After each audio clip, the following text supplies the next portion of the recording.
Okay,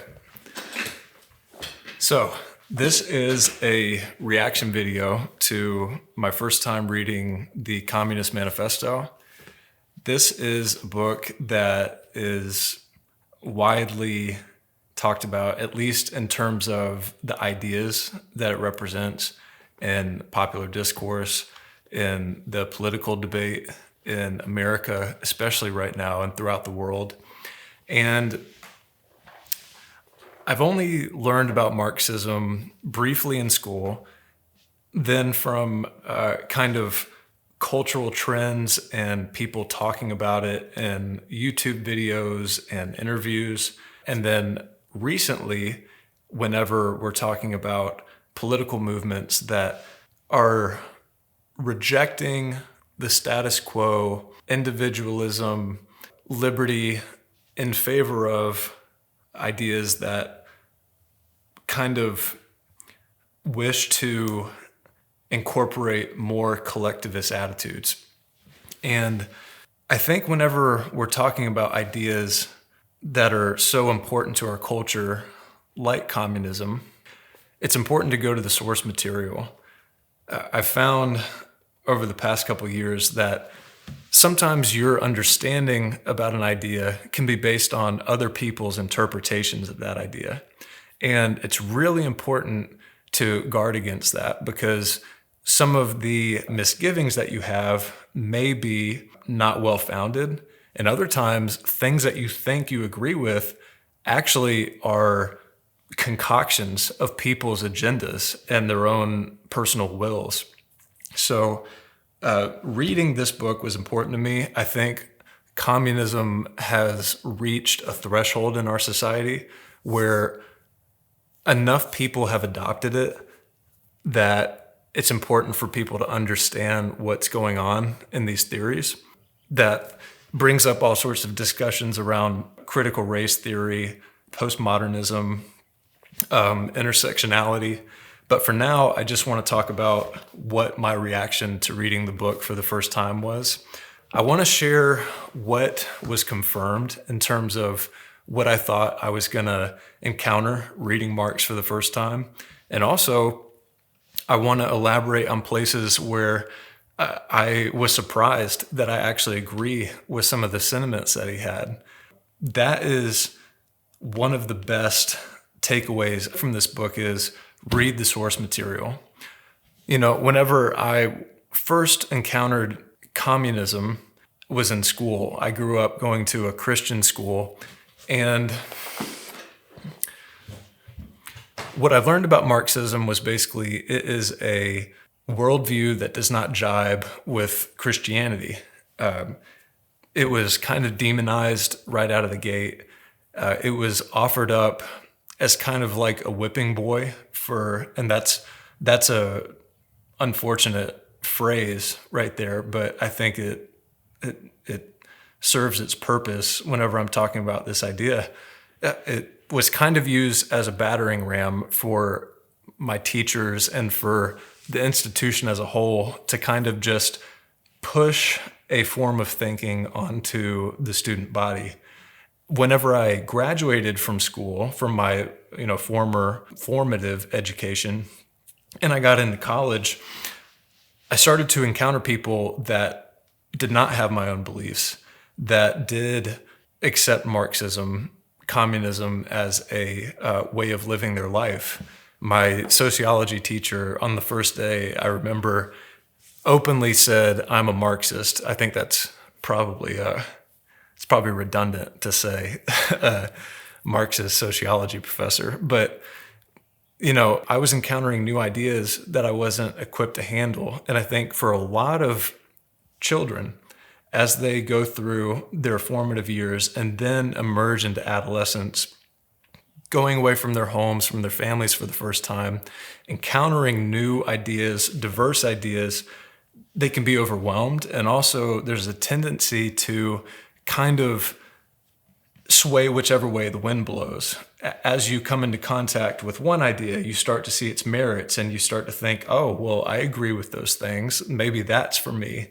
Then you start to learn about Maybe if you're a business student, you're going to learn about market economics, the free market, and you start to think, yeah, that makes sense. People having the power to dictate what the market produces. I believe in that completely. And so what I'm saying is, I wish, before I get into the book, I'm a Christian. I grew up in a Christian school. But I wish that educators in my formative years had prepared me not by teaching me why things were wrong, but by giving me a template to take in information, understand it, analyze it, critique it, and then synthesize that information into something useful, into something that I can actually use in the real world. And I think discussions about ideas that we disagree with are really important whenever we're talking about children learning about the world. The world's a big place. There's a lot of ideas. And I think giving children the tools of discernment through the scope of a worldview, you can still maintain your worldview while giving people the ability to discern for themselves what's wheat and what's chaff. So with that being said, what's wheat and what's chaff, let's get into the book. Significant point of order. Well, the first thing is, I had no idea that the Communist Manifesto is 40 pages long. I couldn't believe it. I picked up this book. I got it from Barnes & Noble. I saw it was like, 274 pages. I thought, okay, yeah, that makes sense. And then I found out, the book doesn't start till page 218. That's like 3/4 of the way in. So I read, and then I got to about 40 pages in, and I was like, what? It ends. That is the Communist Manifesto right there. That little thin bit of paper. All the ideas that have shaped the late 19th and 20th century and continue to shape our political discourse today originated, the inflection point was in the contents of these pages. This book is kind of put on the same plane as The Republic by Plato, the works of Rousseau, philosophical literary canon. And those books are substantial in length. If you've ever read them, I haven't personally. Those are on my list, but those books are renowned and they're ubiquitous for a reason, because they contain the exploration and precise formulation of the ideas that have formed the perspective of the human race since their inception up till now. They are writings that have shaped humanity, and their content justifies that. This, on the other hand, in comparison, is wanting very much. But let's get into the book. So I thought the book really did a good job of getting into the context of what Marxism, how Marxism came into being. Communism and socialism were broad and undefined ideas at the time. And it's really important to remember that, because there were philosophical predecessors that kind of espoused that Christianity was no longer going to serve us, that the ideas of dogmatic religion needed to be done away with. And at the time, all of these religious ideas were being swept off of the social table, if you will, in favor of rationality, in favor of, the scientific revolution, the Enlightenment. People were ready to do away with what they thought were erroneous and unfounded constraints on thought and on action. And that created a void. It created a vacuum of moral ambiguity, a vacuum of existential meaning. If not a dedication to a higher power, what am I supposed to be doing with my life? These were questions that were unanswered. And in my opinion, that vacuum created the necessity to fill the void. And Marx and Engels attempted to do that with this work. It's important to point out that there were some preceding philosophical ideas that shaped their understanding of what communism could be and what purpose it could serve. And, even before we get into that, basically what communism and what socialism stood for were an idea of that which is not how things are right now. And that was appealing for a lot of people. As the Industrial Revolution kind of took hold and capitalism allowed us to escape from some of the constraints of feudalism, what emerged was an ownership class, and this is kind of directly from Marx's theory. What emerged was an ownership class, otherwise known as the bourgeoisie, and a underclass, a working class, laborers known as a proletariat. With that being said, the working class had their honest gripes with the system as it was. Berlin, I think 25% of the population of Berlin at the time were either beggars, criminals, or prostitutes. There was industrial depressions that stripped people of their livelihoods and really put their families, their income, their livelihoods at stake. There was harvest crises that caused famines. There was a ton of people who were disillusioned by the fact that ownership of machines dictated their labor. In other words, their labor, their subsistence, their ability to make money was all based on machines. It was no longer based on craft per se. And those machines belonged to the owners, which were the bourgeois.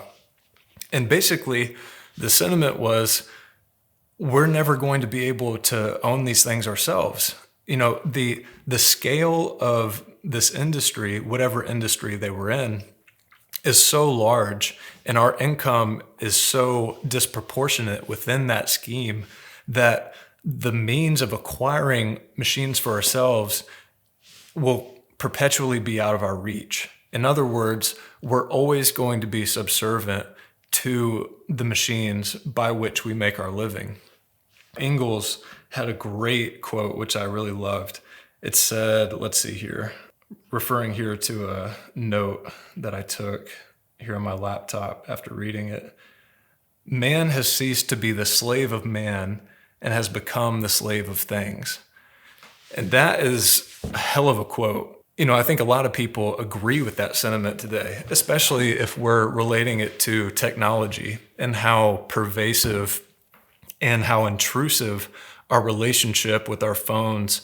And in the future, what we can anticipate being a more intrusive relationship if we're talking about AI, if we're talking about VR, if we're talking about the metaverse, things like that. The same fears that drove people to want something different back in the 18th century.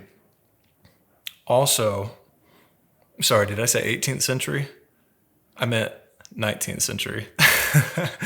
But, those same fears are still central fears that lead our decision-making today.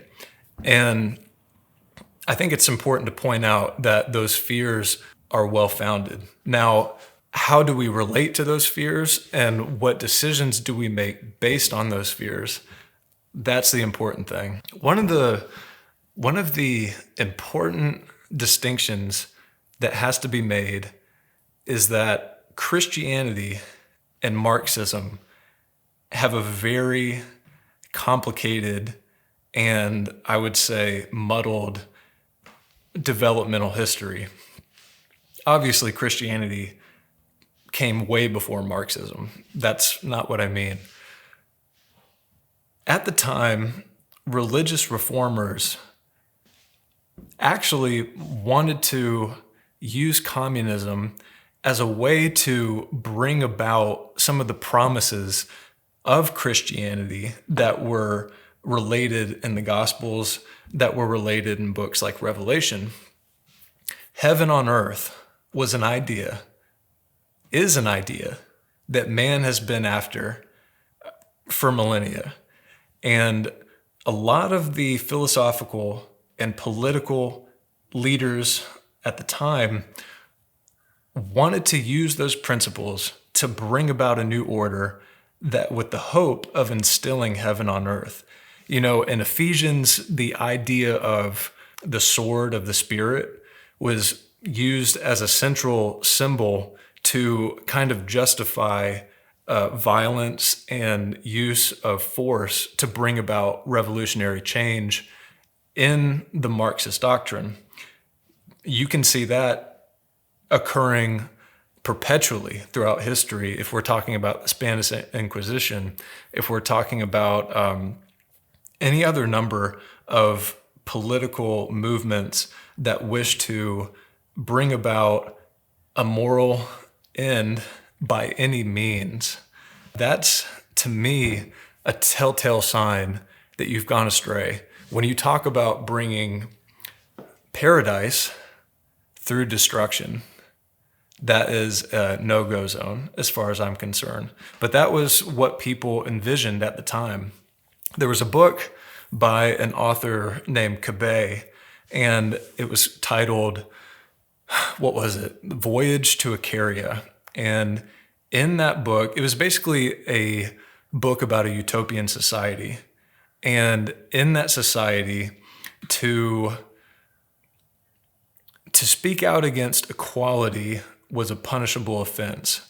And also, if I'm not mistaken, art and literature were both subject to review by committee. And that's actually, now that I think about it, that's a point that I want to get to later, because art, beauty, ideals that we use as milestones or goalposts to strive towards, I think is where Marxist theory breaks down. But I digress. Another thing that people adamantly wanted to overcome was the idea that people could do away with the inconvenience of human need. Human need is a very central focus. I would say it's the foundation of Marxist theory. And it's also, I'd like to go into that later. It's also where it falls apart, in my opinion. But what people wanted to do was they wanted to strip capitalists, as far as they were concerned, of the ability to appropriate profit for their own means and to use that profit for the benefit of the whole, to do away with the disparity that caused human need to go unmet. That was pretty good. But so there's all these ideas that are kind of swimming around at the time. Another important point of order is Hegel, the philosopher. Marx and Engels both were referred to by themselves, and they were in a group, called the Young Hegelians. And what's so interesting to me is reading the book, Hegel himself disparaged and totally dismissed communism as a solution to some of the social qualms that people were trying to address. He thought that it was not a valid way to see the world, and he also thought that it was not a solution to the problems that needed to be addressed. However, Marx and Engels, being young Hegelians, took the remaining portions of his philosophy that they agreed with and kind of synthesized many of those ideas into what became communism in the late 19th, 20th century. Ideas, no matter who they're from, once they're put out into the world, they aren't yours anymore. Whether it's art, music, any creative or communicative work, once it gets out into the world, it's kind of it takes on a being of its own, and it can morph over time. And I think that is clearly demonstrated in how Hegel's philosophy, through the synthesis of Marx, developed into the ideas of communism that we know today, even though they originated with Hegel condemning communism. You know, Carl Jung had a very memorable quote: "People don't have ideas, ideas have people." And that is clearly expressed in what happened throughout the course of the 19th century. To kind of finish up on the ideas of the religious context that Marxism was founded in, and where there are points of agreement between Marxism and Christianity and points of disagreement, I want to delineate out a couple things. So first, let's go into where there are significant points of departure. Number one is the idea of the sovereign individual, an individual relationship with your Creator and with your Savior, Jesus Christ. In Christianity, it can be clearly stated it's directly opposed to the principles of Marxism.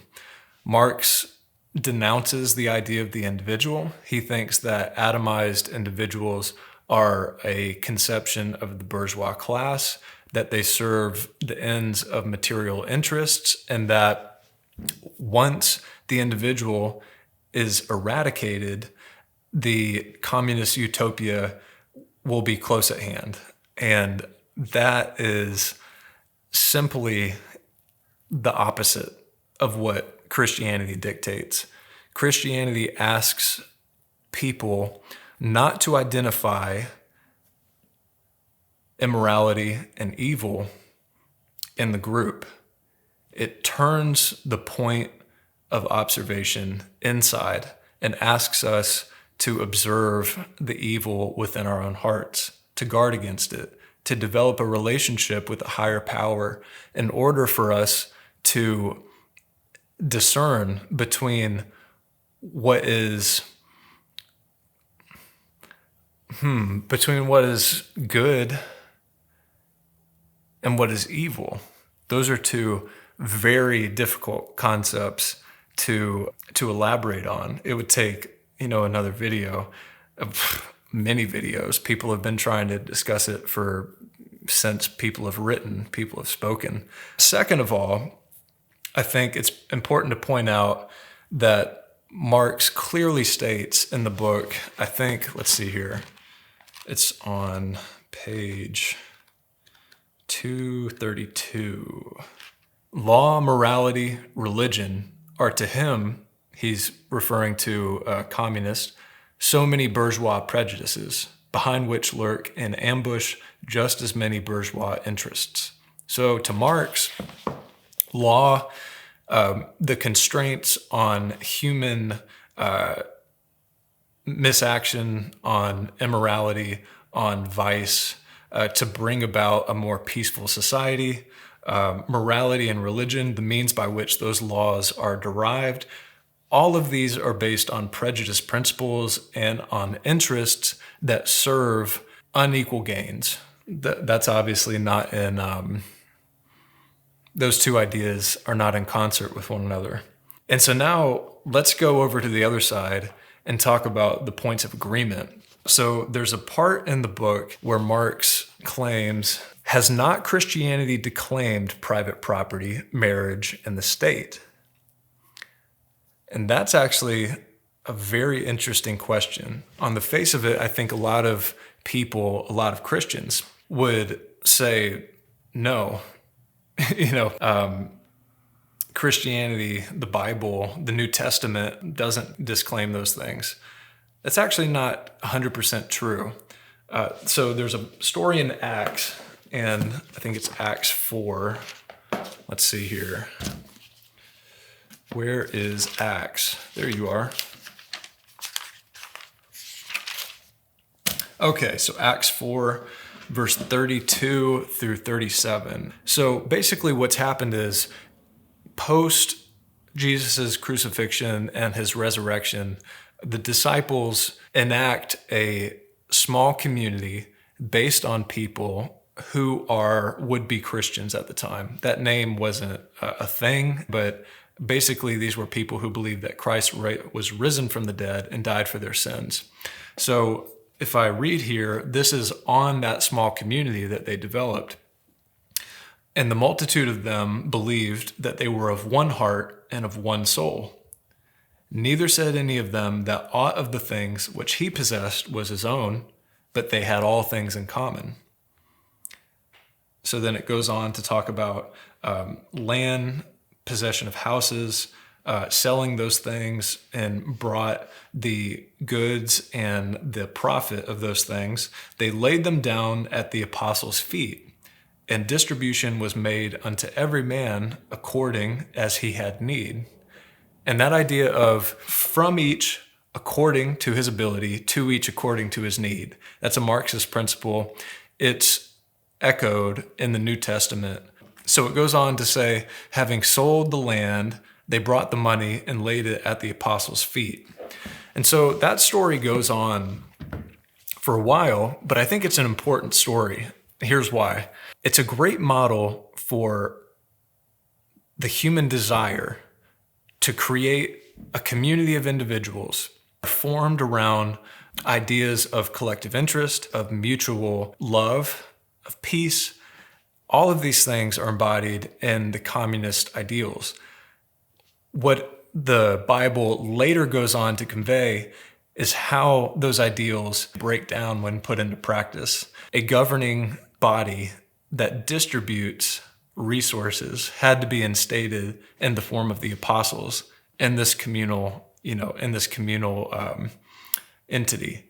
And that's inconvenient because later what I'll talk about is Marx actually identified the same problem. Whenever you take away capitalism, what you're actually doing is you haven't built in the infrastructure yet to regulate the resources that go towards fulfilling human needs, which is the basis of that theory.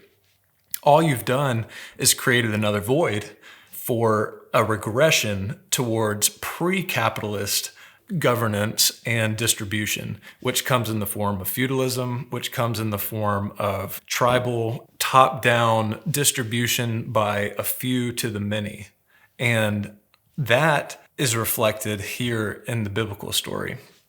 The second point is there is a story shortly after that in the book of Acts, I believe, about a man. And just for the sake of, let's see here, what was the guy's name? Yeah, Barnabas stood out to me. I just Googled this really quickly. It says in Acts chapter 5, Ananias and Sapphira. Basically, what I am using that story as an example for is there was a husband and a wife, and they sold their land in secret, and they took a portion of the profits and they gave them to the apostles, to a portion to the community, as was the custom, but they kept a little bit for themselves.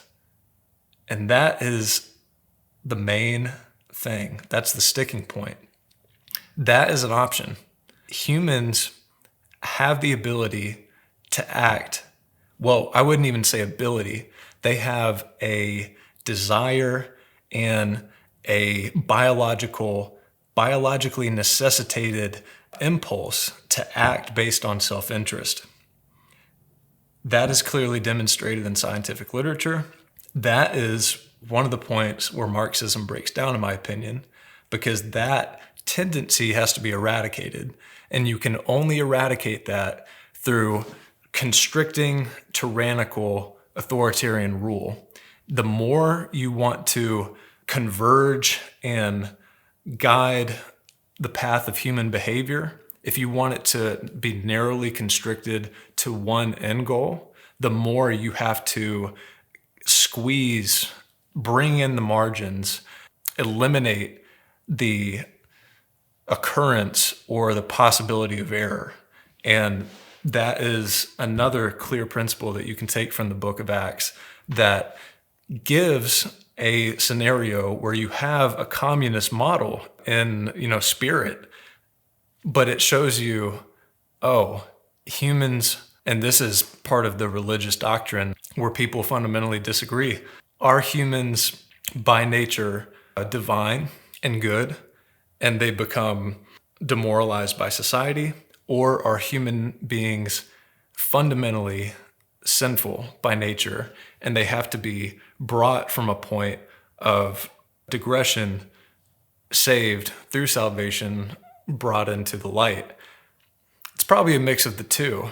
I think that's probably where I come down on that. We are sinful by nature, but we are redeemed by the qualities. Better angels of our nature is a saying that keeps coming to my mind right now, but I don't like that saying. I think because I don't like the crutch of the religious metaphor that angels kind of brings about. Our angels are our ideals, and our ideals by our nature lead us to salvation. So, with all that being said, getting into the book, if there's one thing that anybody takes away if they're listening to this, Marx states very clearly that the theory of communism can be summed up in one single sentence, and that is the abolition of private property. In my opinion, property, it implies an agreement on the part of others to respect your decisions. So let's go back to art and to beauty for a second. As an artist, as a creative person, what you do is you're taking ideas that consist in the status quo, in norms, traditions. You're also dancing around the periphery of that structured order, of that structured sphere of possibility, and you're playing with the edges, you're playing with the margins, you're trying to venture out into new territory. And what you try to do as an artist is you try to synthesize the present, mix it with something that could exist, converge those two ideas into a new reality that you can deliver to an audience. And the audience will take in those ideas and it changes them because it opens up realms, it opens up new doors to new possibilities that were not previously envisioned. And I think that's something we fundamentally believe in Western society, in America. Our culture is based on the idea that creatives have something to offer. One of the reasons why Russian society, why Chinese society, cultures that are based around communist theory do not thrive in the creative domain is that their worldviews do not allow for novel interpretation of experience. They also don't allow for a diversion or a digression away from the status quo. And that's important. People have to understand there's a reason why China has to resort to copying and to stealing the IP of tech companies in order for them to thrive. It's nothing to do with their work ethic. It's nothing to do with their ability as human beings. What it's to do with is culturally ingenuity, innovation, the ability to take raw data and synthesize it. I wouldn't even say the ability, because they have the ability to do so. The propensity and the social reward, that's probably a better way of putting it. It is not socially rewarded to take ideas and creatively express them in those cultures, because that's not in collective interest. One of Marx's best skills, one of the things that I think separates him from other writers during that time period, and also why he is kind of continued to be so prevalent in the political discussion today is his use of rhetoric, his use of emotion to capture a feeling, a desire among people. So one of the best examples of that is he was talking about the bourgeois upper hand, the feudal, patriarchal, and idyllic relations. So he's talking about how capitalists relate to the system of free market.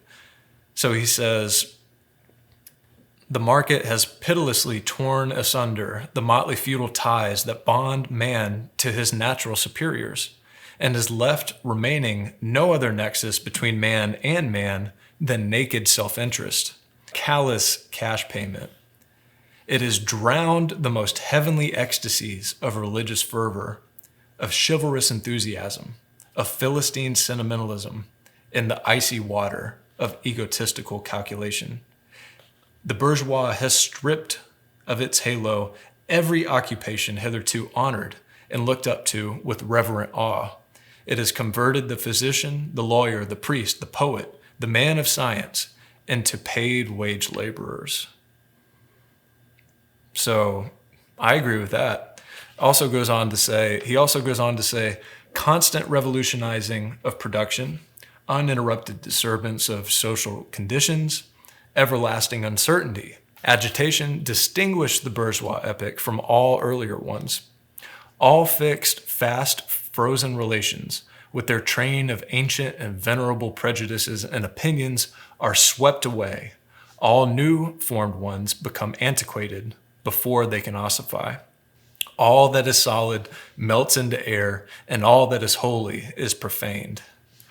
Those are intense, inspiring, and true words.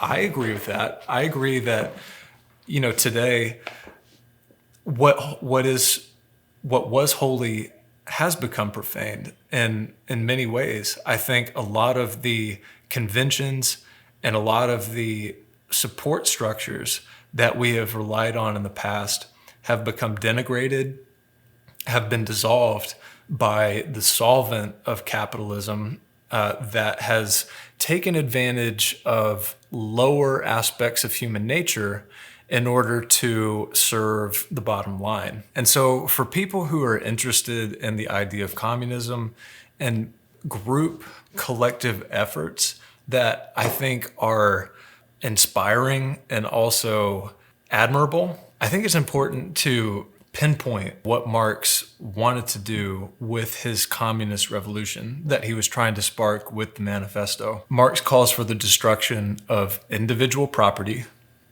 for the destruction of family, for the destruction of the institution of marriage, and for the destruction of the parent-child relationship. What Marx called for was for the family structure, the home structure, to be replaced by social education. And that idea is being used today out of context for the purposes of indoctrinating students into ideas that, to me, are not only harmful to their psychological development, but also to the way that they relate in the social sphere to other people. And that actually gets me to some of the consequences and some of the tipping points of Marxism that Marx himself identified during his life and led him to call into question the very beliefs that had constituted his life's work. What Marx found was that capitalism had actually liberated the populace from feudalism, and the free market actually put the power in the hands of the people. Human need, like I said earlier, is the fundamental factor when we're talking about how a system of society uses resources to sustain a population. And Marx realized that some forms of undesirable labor would still remain necessary in order to meet those needs. And that was very inconvenient for him because that would lead to the need to allocate labor, which automatically creates the need for principles of rights. If you're going to have a laboring class, which you have to have if you're trying to meet needs, work has to be done. You automatically have to make sure that rights have to be instated in order to protect people from being manipulated and from being objectified as just tools of economic progress. And that leads to a necessary formation of a governing body to construct, oversee, and protect those rights. So Marx realized that what he found was that if you revolutionize the ideas of capitalism, if you overthrow the bourgeois class, what is bound to happen is you're going to revert to something that preceded capitalism, and that all the benefits of the free market that were instated under that system were then going to resort to systems driven by religious institutions, systems driven by like a chief, a head person in charge that gets to make the decisions for everybody else. And that drove Marx to study Native American tribes. I believe it was in the Americas that he spent the last portion of his life trying to find examples of people who had created a system that was not something that had already taken place within the context of Europe and the preceding, empires. But he failed. So in all, I truly believe that out of the abundance of the heart, so you speak. And what Marxist theory gets wrong is not the identification of the problem. I think that the problem has been clearly stated. What Marx gets wrong is how to address that problem. For me, reading the Communist Manifesto has been enlightening because I got to see firsthand the lens through which Marx kind of views the world in a resentful, in a vengeful, in aggressive and totalizing and demoralizing manner. And any ideology, any worldview that is fundamentally structured on those principles is bound to end up resulting in violence, destruction, and cannot, by the very nature of its being, construct, create, and form new structures because it doesn't have the ability to, because it has no tools in order to create something new. It can only appropriate what was pre-existing and use that appropriation to take down the status quo. It's a catabolic process. It can only break down.